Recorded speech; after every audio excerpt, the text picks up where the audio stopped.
さあさあ、今日も2回目のチャレンジ。パエリアも炊飯中です。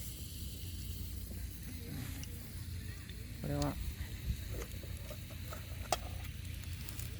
いつものアヒージョだけどオ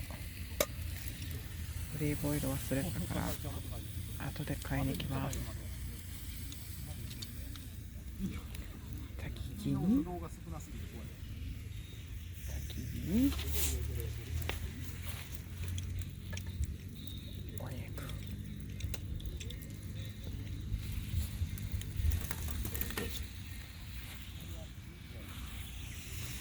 さあじゃあ今日も生ジョッキ缶やね。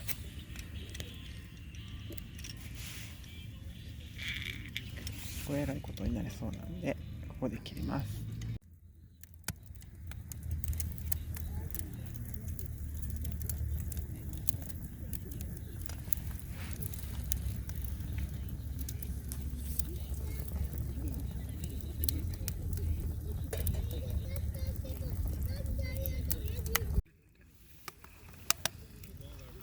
まだ焼いてんの？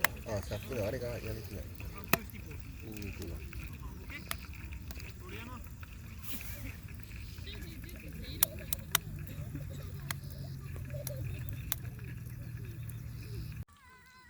虹が出た。雨降ってないのに。